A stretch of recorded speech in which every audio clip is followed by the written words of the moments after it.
I'm here with New York Times bestselling author Caroline Myss, someone who is also a dear friend. And I'm so grateful, Caroline, that you've decided and chosen and are willing to be part of Sounds True's Resilience in Challenging Times series. Thank you. Oh, Tami, for I you, am. I'm delighted. Thank you. anything. Thank you. Okay, here's how I want to start. Symbolic sight. This is a way of seeing things that you've introduced me to, that whether it's something that's happening in our personal life or in the collective life, we can see it through this lens, the lens of symbolic sight. How do you view what is happening right now with the COVID-19 global pandemic through the lens of symbolic sight? Well, you're not the first to ask me that. And so my answer is I'm trying to figure that out. If I have to be honest with you, it takes me a little bit of time to get my calculations on that because it's brand new. And so I'm not going to kid you and say I've got that figured out. I don't. Um, you know, I will say this, that I think, this is a cosmic size phenomenon. The world has come to a standstill, and it came to a standstill almost overnight. And so for me, obviously I see the hand of the universe in this because it's an organic phenomenon. I mean, it's not war. It's not political. It's something that obviously the virus is what they call inorganic, but the fact is an illness is an organic phenomenon.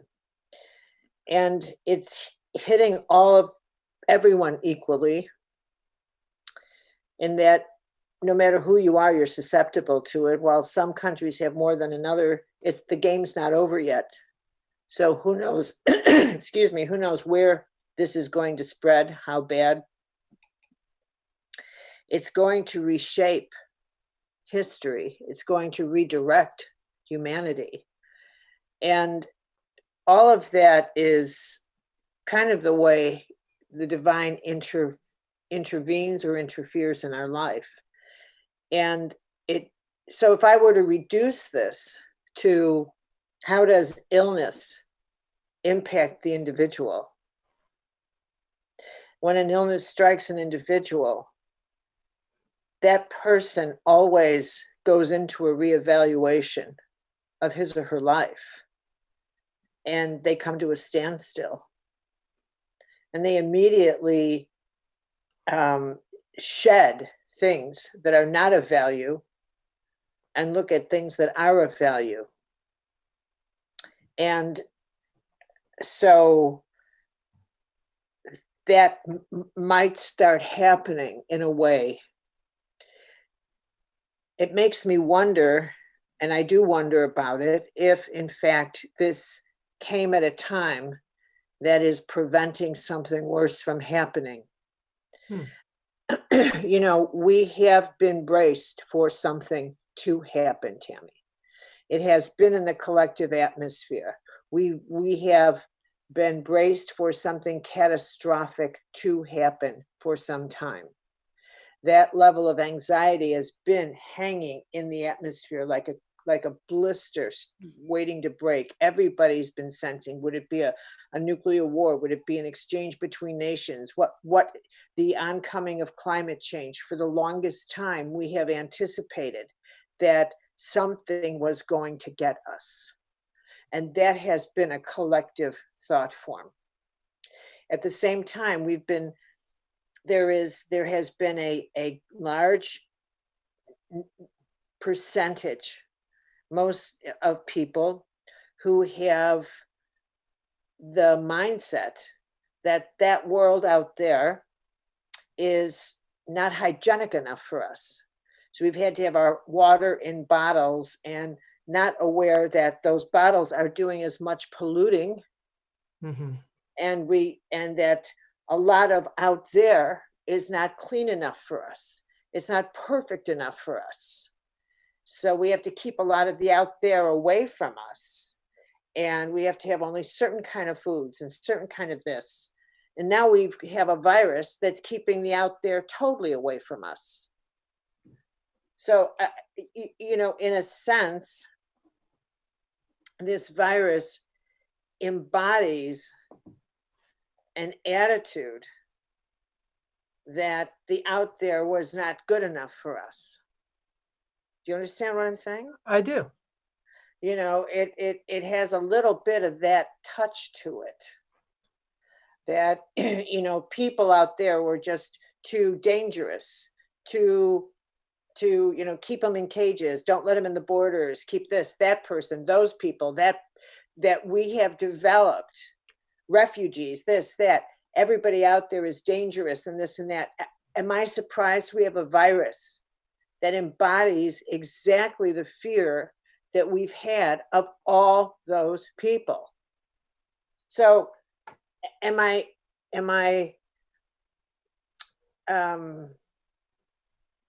fully convinced that that's it? No, but I do think these are the thought forms that have been in the airwaves for some time.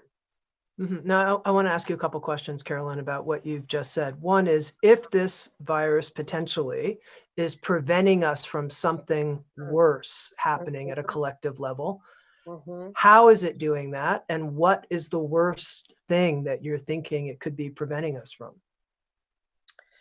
Well, I think that it,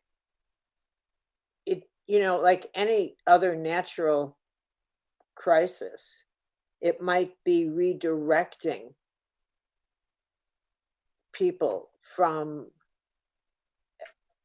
you know,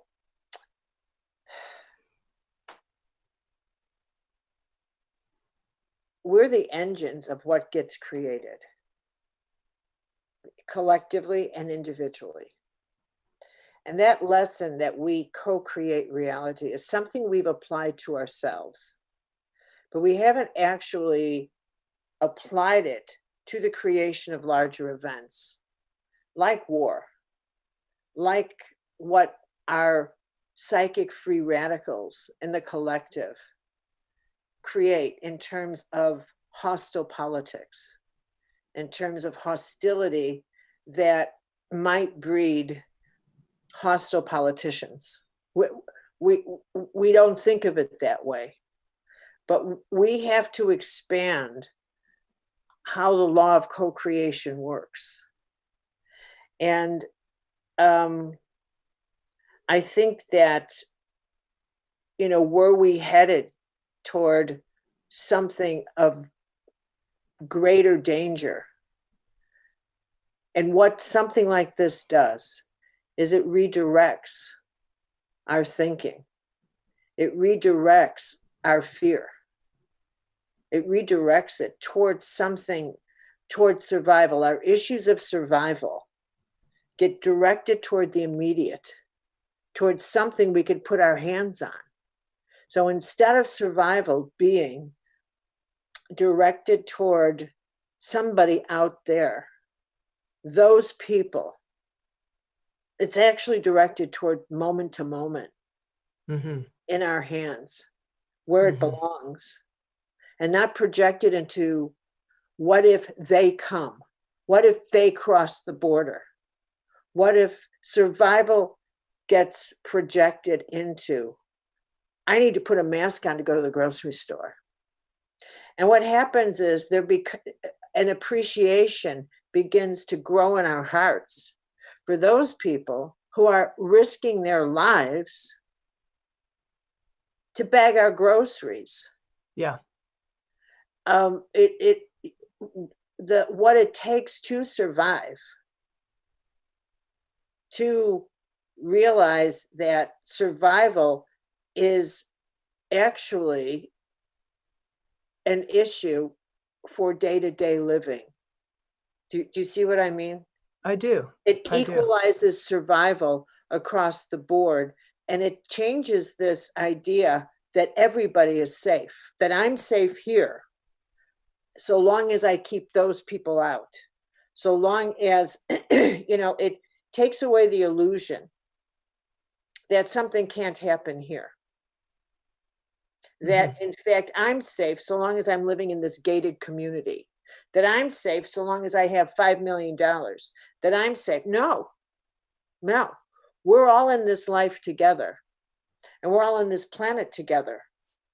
And if we all don't take care of each other in at least our hearts, with a more compassionate way of looking that all life breathes together, we're really not going to make it. So the thing that this virus has in common is that it doesn't care what community you live in, what border you live in. It respects none of the things you think are going to keep you safe.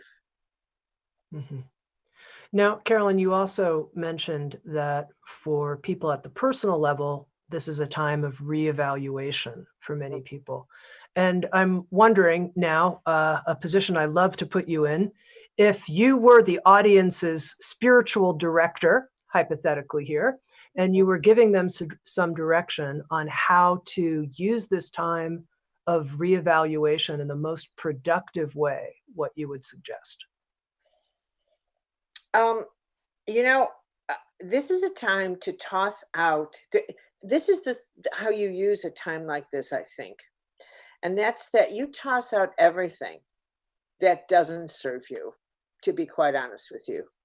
You toss out every attitude that simply is of no use anymore and never will be again. This is not the time to keep going back to old wounds. This is a time of rebooting your life, because most people are going to be, all of us are going to be, we are rebooting our lives. We are, every single person is rebooting the way they're living in every single way. And everything that doesn't suit us in terms of what draws power from us has got to go. We can't afford to keep telling old narratives to ourselves that causes us to lose energy. Because what builds your immune system? What keeps you vibrationally? It's time to utilize the things you claim you believe. And what builds your energetic immune system is you really have to rely on that if you believe those things to be true. And those things include, you have to really live in the present moment. You have to look at what you believe to be true, which is staying in the present, staying appreciative of, my God, I am living in I need to stay in a peaceful environment. I need to appreciate everything I eat down to the micro. I need to appreciate the block I live in, the people. At 7 o'clock every evening, we walk out on my porch. People walk out on their porches to make sure everybody is okay. And they wave at each other. That never happened before. And they say hi to each other. And that my neighborhood will never be the same. And that brings joy to my heart. And I think to myself, I don't have time anymore to worry about, will I get this or that? To me, I am so grateful that I have this time. I have to caretake my mother. She's 92 years old. She broke her shoulder. I am so grateful. My workshops have been canceled for the year. I won't travel anymore. But how convenient, because now I can be every evening with her. You have to look at your life and say, what can I do? What is the best I can do in every single moment? You have to find a way to turn everything into a blessing and not a loss. You have to become more creative than you ever have before. Make creative recipes out of food that you've cooked 1,000 times. Cook it a different way. Force yourself to become a different person in some way every single day. Do not have a breaking point. Do not raise the bar on who you are. This is your highest potential. Highest potential has never, ever been about a career. Now you're going to find out what your highest potential is. This is the trenches. Now, Carolyn, I wanted to pick up on a thread. You were talking about immunity and what boosts our immunity as individuals. And for our listeners who may not be familiar, Caroline Myss is a medical intuitive, and she knows a lot about personal health. So I think it would be helpful to people to hear from you. What do you see as the keys that help boost personal physical immunity?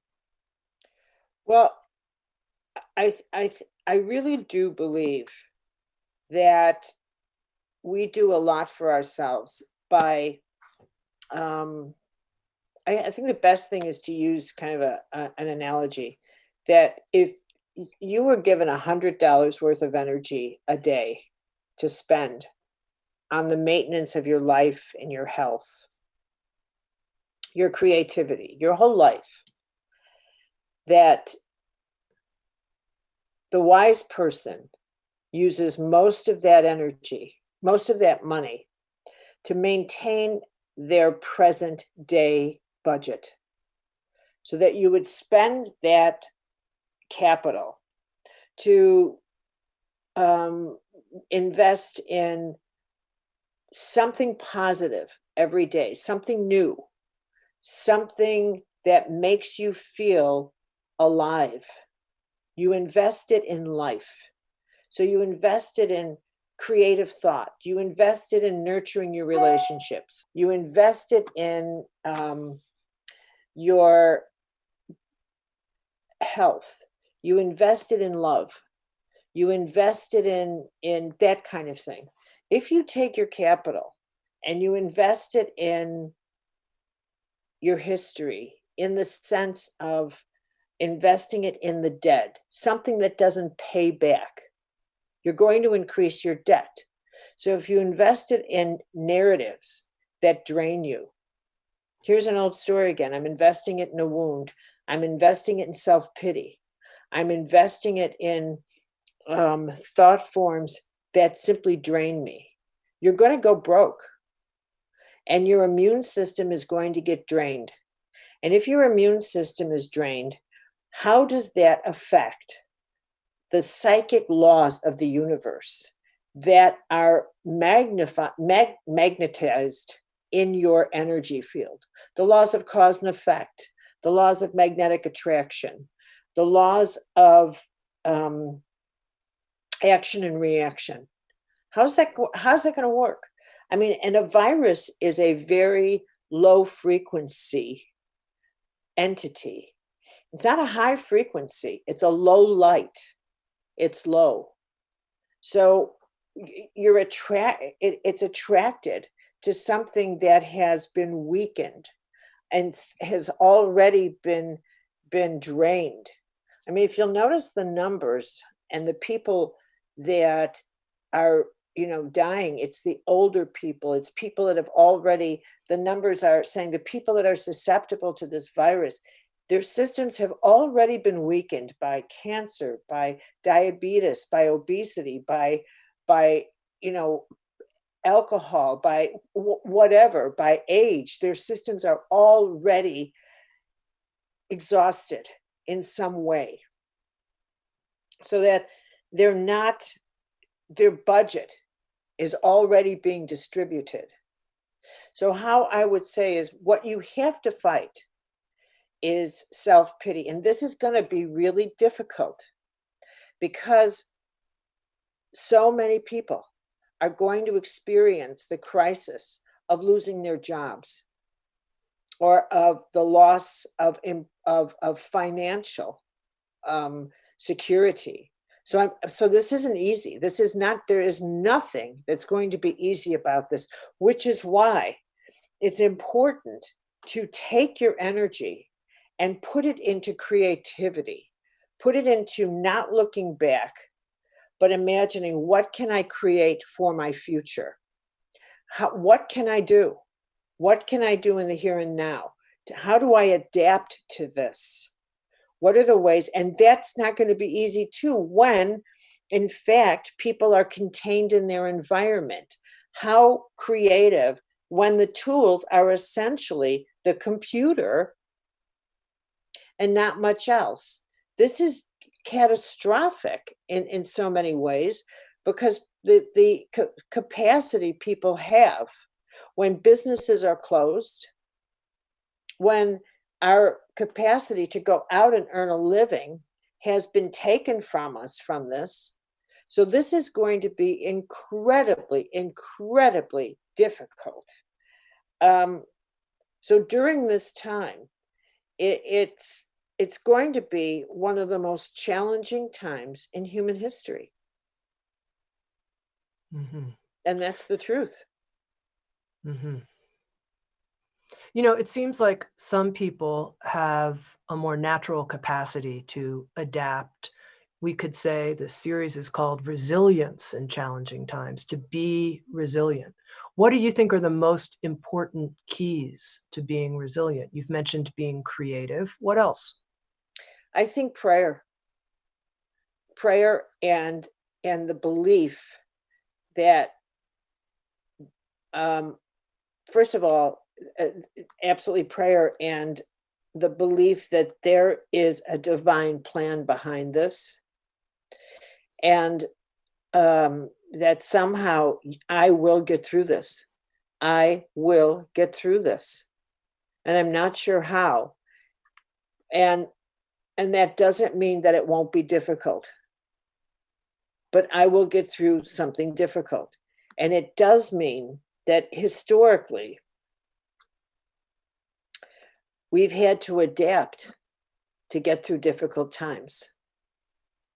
And people may have to adapt in this passage through difficult times. They may have to double up and sleep on a couch. They may have to do things in this time ahead. We may have to take friends in. We may have to help out in ways we never anticipated. And we may have to do that. You know, we may find ourselves, you know, being willing to do things we never thought we would do before, you know, because that it's never been this challenging. I think, you know, Buddha always said things could change in a dime, or in the blink of an eye. And I think one of the great eye openers for America is we never thought the country could change. We never thought we could face, you know, everybody alive now has never faced the Depression. We are descendants of people who have faced the Great Depression of the 20s, but none of us went through it. And so we have no awareness that there were soup lines and soup kitchens and people sleeping on the street with their whole families, and that too was America. And we're going to see that. We are going to see that, Tami.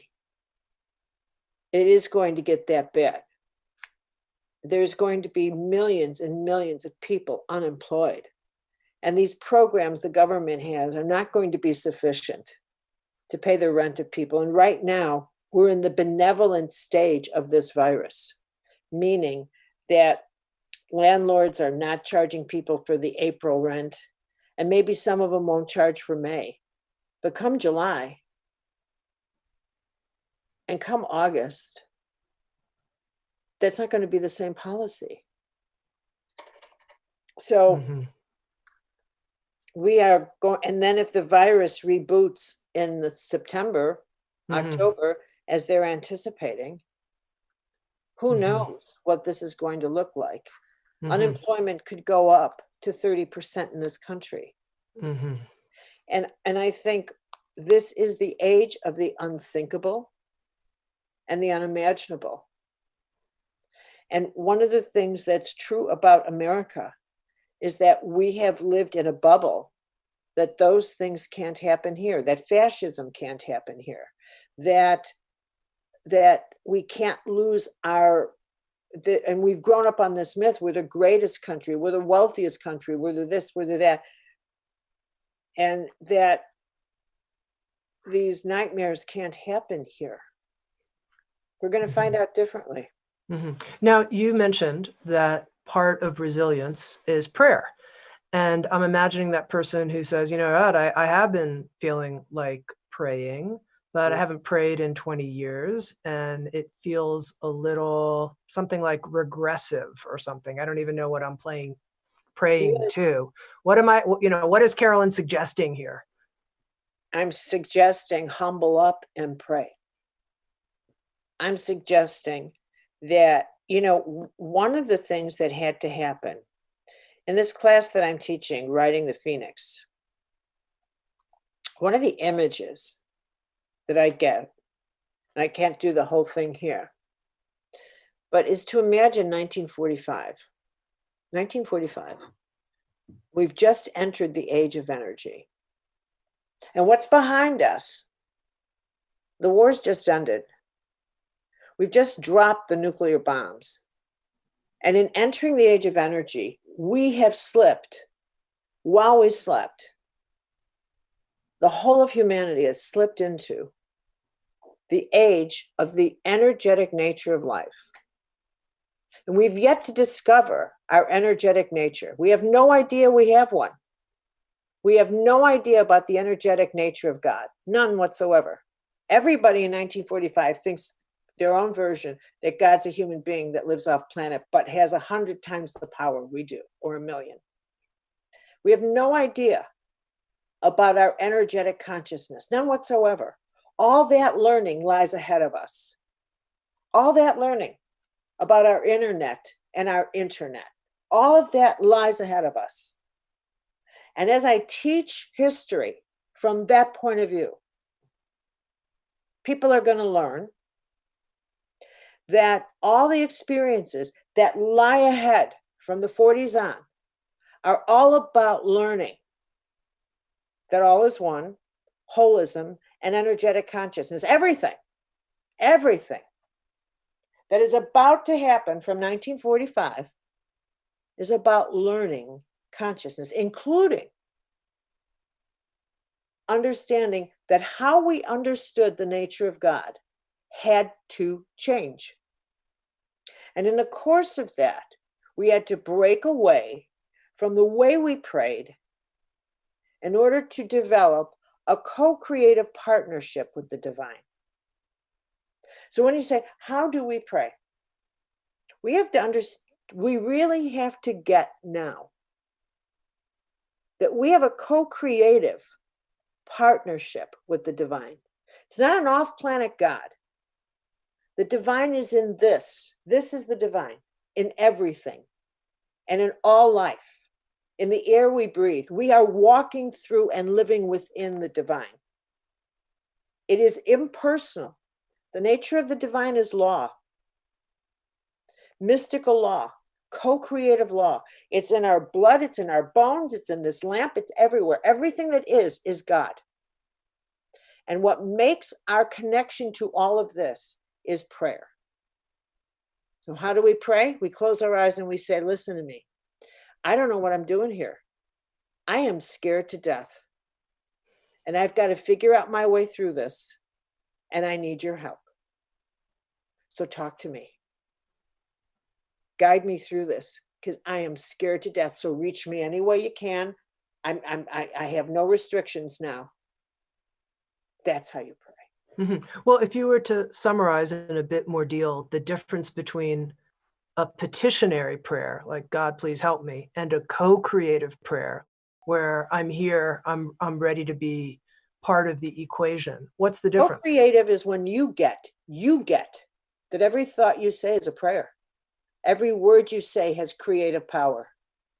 That you are the creative instrument. And that's the power of your soul. That I am the creator. This is why mystics, when they got that, they said, I surrender this power in me. That's what surrender really was. They got it.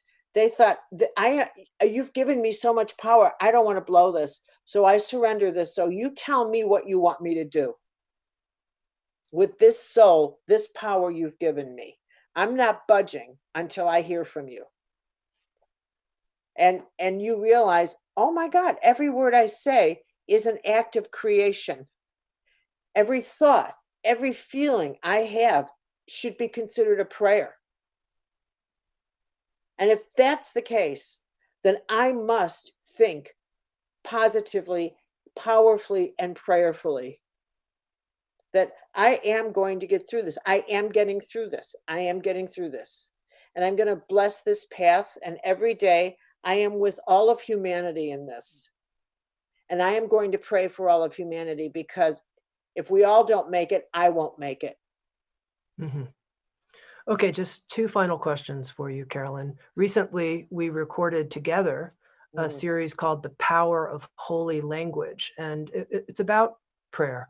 Yeah. What do you think is the most important holy language? What actual words could people be invoking and using right now that would be the most helpful? I think what a person needs to really spend time thinking about is faith and trust. Do they have faith? And in what do they have faith? What do they have faith in? And because, as I have often commented on, more people can tell me what they don't have faith in with great conviction. I don't believe in this and I don't believe in that, than what they can tell me they do have faith in. And what I tell people is that at least when you know what you don't have faith in with so much emotion, at least you know what faith is, because that's what it feels like. But you need to have faith. And how you develop that is that you first start developing faith in yourself. Give your word to yourself and keep it. Start there. Start there. Start your path to God by giving your word to yourself and saying, you know what, I'm going to get up in the morning and I will not have, I will fight a negative thought. I will do something positive, and I will trust myself enough to keep that. I will do that. You have to build faith in yourself, because if you don't have faith in yourself, you will never have faith in another person. You will never have faith that a prayer will be answered. It's impossible, because you don't even have faith in yourself. So how can you have faith in something you cannot see? So you start there with faith and trust. And then finally, Caroline, you mentioned that you've been teaching on this idea of riding the phoenix. Yeah. Can you help our listeners understand this image of the phoenix? I think most people know the phoenix can rise from the ashes. For people who are finding themselves in the midst of ashes. Well, the reason I chose that is because it carries and holds the divine holy promise that no matter how much we lose, life comes back. And that's a holy promise. It is the cycle of life, that it is inevitable that there is a cycle of loss. But the holy sacred promise is we will rise. We will rise from the ashes.